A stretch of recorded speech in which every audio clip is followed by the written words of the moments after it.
boo xam ne bii kenn mësu koo gis ci Sénégal ñu dem conseil constitutionnel gis fa loo xam ne mosta am ñu indi nag ay firnde ñii dañu indi seen parrainage ñu xool ko ci greffe conseil constitutionnel ñu bàyyi fa seen clé ñu ñëwaat ñu ne leen clé yi kenn mënu koo ubbi loolu juróom-ñeenti candidat seen kaala boo leen dajalee ñoom ñëpp juróom-ñeenti ñi ku ci ne indi nga plus de 50 000 parrains muy 450 000 daanaka sénégalais yoo xam ne naruñu wote parce que nee nañu gisuñu leen ci fichier yi ñii ñoom dañuy indi seen clé greffe conseil constitutionnel bindal leen nombre candidat yi ñoo dem di contrôler ñu ne leen région manqué na moo doon suma cas ak ñeneen ñoo xam ne ñii dañu indi seen parrainage machine conseil constitutionnel bi yokk ci lu ci bokkul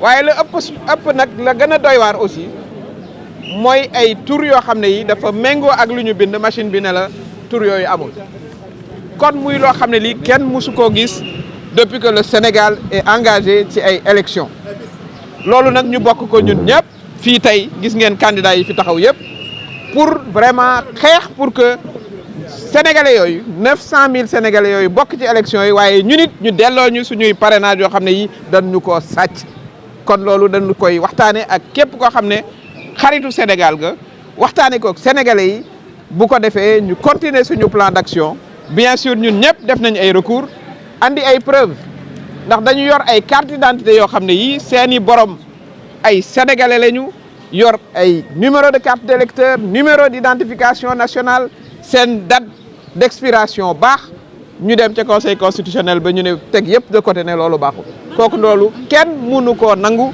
parce que agression la contre la démocratie sénégalaise loolu kenn mënu koo nangu kon gis ngeen ne 43 candidats yi dañu ànd doon benn ñu nar a continuer nag taxaw parce que lii bu continuer mënuñoo am élection yu transparente fii ci réew mi parce que la conseil constitutionnel def mooy sélection ku la neex mu jàll ku la neexul nga yàq ay données am dugg ci fiche am ci fichier am yàq ay données am bu ko defee nga ne ko yow mënoo bokk loolu kenn du ko nangu kon ci loolu la ñu taxawee moom la ñu waxtaan si woon tey ak vraiment ambassadeur Union européenne yi dinañ ci waxtaan ak ñeneen mais surtout dañ ciy waxtaan ak sénégalais yi dinañ mobiliser sénégalais yi pour que ñu dem ci élection yoo xam ne élection yu jaar yoon lay doon élection yoo xam ne da nga cee bëgg a seppi candidat yi seppi ci Ousmane Sonko ma nga xam ne ma nga ca kaso ba kooku kenn du ko nangu loolu mooy li nga xam ne moom lañ doon waxtaanee tey ànd ceeg voilà non ñoom dañ leen doon informer ñoom laajuñ leen ñu régler ñu suñu problème loolu dafa war a leer aussi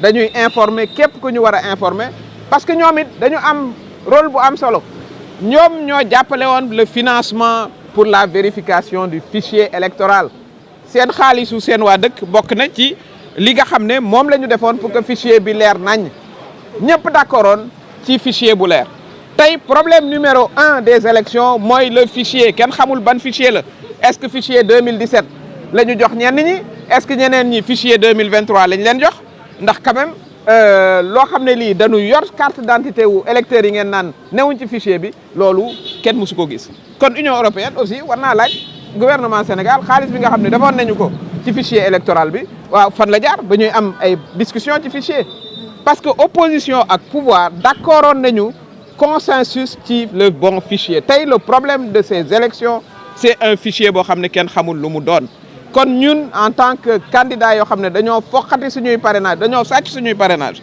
li nga xam ne moom la ñuy laaj di ko exiger mooy ñu delloo ñu suñu parrainage ñi nga xam ne dañ leen a génne ci fichier bi ñu delloo leen ñu indi fichier bu baax bi fichier wu 2023 ndax la ñu xamul mooy aussi 2019 dañ joxoon fichier yi ay candidats dañu joxoon fichier bi ay candidats ñu dem vérifier fa ci suñu dossier bi jël nañ ay liste candidats yoo xam ne dañu ne non retrouvés dans le fichier ñu dem ci moom la Sénat yor te ne commission électorale nationale indépendante nee na fichier boobu nekkul à jour waaye ñu jël rek dem vérifier ji ñooñu ña nga ca fichier Sénat donc fi may wax ak yéen am na ci candidats yoo xam ne nee nañ seeni parrains ne sont pas identifiés waaye boo demee tapé seen tour ci site Sénat ña nga fa waaw lii mooy ban façon élection lii mooy ban façon élection lii du ñu yóbbu ci lu baax fa ñu jëm ndox amu fa kon la ñu taxaw mais dellu gannaaw duñu ko def d'abord pour suñu bopp parce que am nañu droit wu nekk candidat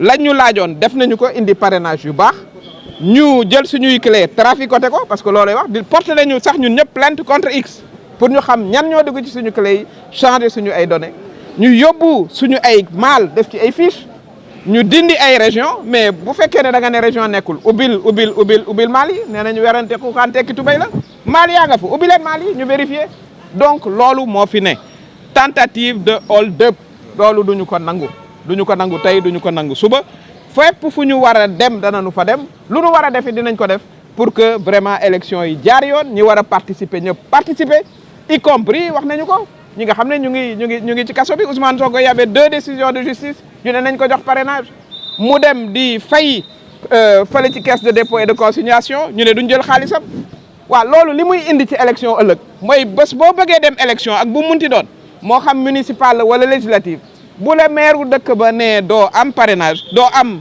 extrait de naissance kon bu boobaa doo nekk candidat li xew nañu ko comprendre bu baax a baax donc administration wala kuy représenter administration à partir d'aujourd'hui bés bu ñuy dem élection kayit boo soxla moo xam casier judiciaire la moo xam extrait de naissance la kala ko war a jox bu ko neexee yow doo participer ci ay élection loolu nag du démocratie président Macky Sall bu ñu ko jaarale woon fii ñu muy jaarale candidat yi kon du yegsi fi mu yegsi bu ko président Ablaye Wade tëjoon ba ñu ko wooyee commissariat central kon du yegsi fi muy yegsi bu ñu ko tiré woon au sort amaana sax du yegsi fii kon li ñu bëgg mooy tegaat démocratie bi ci yoon en tout cas ni ngeen ko gisee suñu groupe bi homogène taxaw lu mu leen jaral nañu ko pour que ñu teg élection yi ci yoon ñi war a participer sénégalais yi tànn librement ki nga xam ne moom lañ bëgg mu jiite leen jërëjëf.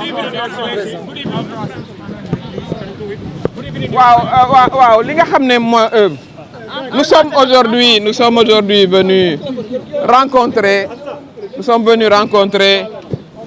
un partenaire du Sénégal, l'Union européenne, pour les informer de la situation scandaleuse qui est née du processus de contrôle frauduleux pour de nombreux candidats du parrainage. Nous avons exposé les différents cas de figure. Nous sommes venus pour les informer. Nous n'attendons pas de solution venant d'eux. Ça, c'est très clair aussi, ce que nous voulons dire. Nous n'attendons pas de solution, mais nous considérons que l'Union européenne a contribué au financement du fichier qui a fait l'objet d'un consensus entre tous les acteurs. Ça, c'est très clair. Et aujourd'hui, nous savons que le problème essentiel qui est né du parrainage, c'est le fichier. Nous avons présenté les différents cas de figure qui sont variés. Vous avez un candidat comme Mary Teuw Niane, ancien ministre de la République, ou comme le citoyen Ben Diop, qui sont tous les deux candidats, qui ont reçu des fiches de parrainage, ils ont été déclarés comme non existants sur le fichier. Rien que ces 2 cas-là devraient nous faire vraiment douter de la réalité de ce fichier-là. Nous sommes nombreux. Vous avez, je voudrais citer Samba Ndiaye, qui est de Ndofane, 39 000 non identifiés sur le fichier, 39 000 par an. Parmi lesquels, évidemment, des militants, des amis, des sympathisants. Moi-même, j'ai eu 10 400 non identifiés et pourtant nous disposons de la photocopie de leur carte d'électeur.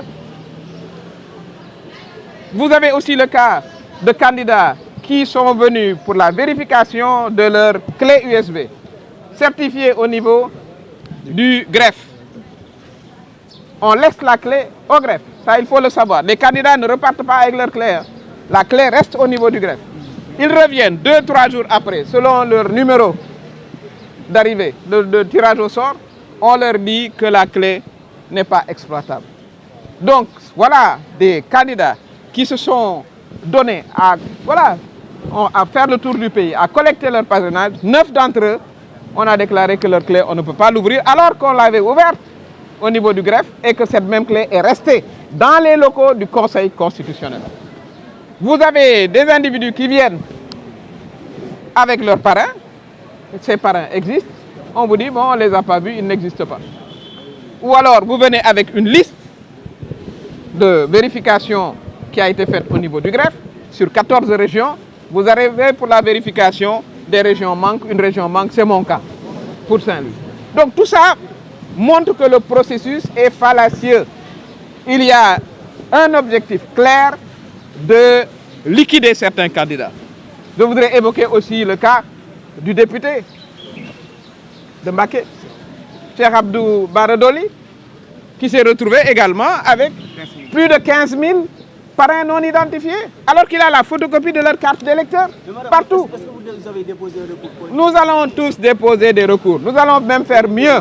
Nous allons porter plainte contre X, puisque nos documents ont été falsifiés. Nous allons porter plainte contre X parce que des clés ont été falsifiées. Parce qu'on a ôté certains de nos parrains de nos clés. Ça, nous le ferons.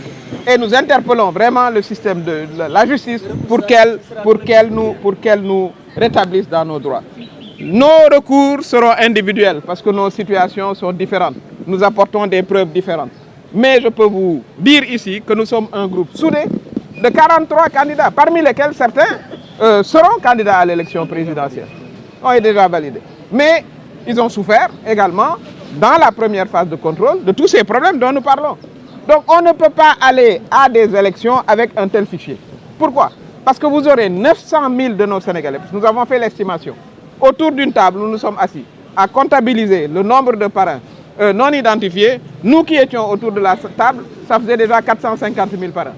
Plus les 9 clés qui n'ont pas été ouvertes. Donc vous avez à peu près 900 et quelques mille personnes qui disposent de leur carte d'électeur et qui n'iront pas aux élections. Et vous pensez qu'on va aller dans ce cas-là vers des élections apaisées? Ce n'est pas possible. Ça, c'est la violation flagrante des droits politique d'un nombre important de Sénégalais. Nous, ce que nous demandons, c'est que nous soyons rétablis dans nos cas et c'est faisable et rapidement. Qu'on sorte le bon fichier. Qu'on nous sorte le bon fichier. Et ce que nous avons dit aussi à l'Union européenne qui a contribué à financer un fichier qui faisait l'objet d'un consensus. Tous les acteurs politiques étaient d'accord. Aujourd'hui, c'est le fichier de tous les contentieux qui exclut une bonne partie des Sénégalais et qui permet de sélectionner des candidats. Ça, c'est inacceptable et nous allons nous battre jusqu'au bout pour que nous allions vers des élections transparentes et inclusives qui incluraient également Ousmane Sonko. La justice lui a donné raison pour qu'il ait ses parrains. Et vous avez le conseil, la caisse de consignation qui a refusé de prendre son chèque. C'est un précédent dangereux. Ça veut dire que lorsque vous irez à des élections municipales, où on vous demandera dans votre dossier votre extrait de naissance, si vous vous présentez contre un maire et que ce maire peut vous empêcher d'être candidat parce qu'il peut refuser de vous signer votre extrait de naissance et vous ne serez pas candidat. Donc il faut bien comprendre les régressions démocratiques que nous sommes en train de vivre. Ça, il faut que les Sénégalais le comprennent, que les jeunes le comprennent, les femmes le comprennent, les personnes âgées le comprennent. En tout cas, pour ce qui nous concerne, nous comptons travailler ensemble, mobiliser les Sénégalais pour qu'on soit rétablis dans nos droits, pour que ces 900 000 Sénégalais retrouvent leur droit de vote pour l'élection présidentielle à venir. La prochaine étape, nous vous l'annoncerons. Nous rencontrons d'abord tous les partenaires du Sénégal. Pas seulement, nous ne sommes pas venus ici pour chercher une solution. Ça, il faut que vous le compreniez bien. On est venu pour les informer. On informera nos autres partenaires, que ce soit l'Union africaine, que ce soit la CEDEAO ou autre, pour qu'on puisse vraiment revenir à la raison. Il faut que le Conseil constitutionnel, il faut que le président Macky Sall dise au Conseil constitutionnel de revenir à la raison. C'est lui qui les a nommés. C'est lui qui est le garant du respect des lois et règlements dans ce pays. Il faut qu'il instruise ce Conseil constitutionnel de permettre à tous les candidats d'être candidats pour la prochaine élection. Et comme nous l'avons dit, y compris Ousmane Sonko, qui a été violé dans ses droits. Voilà ce que nous comptons faire. Nous vous remercions. Merci.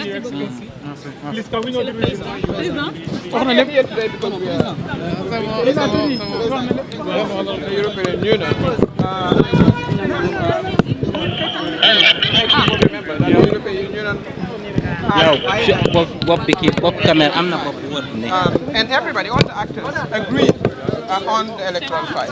Today, the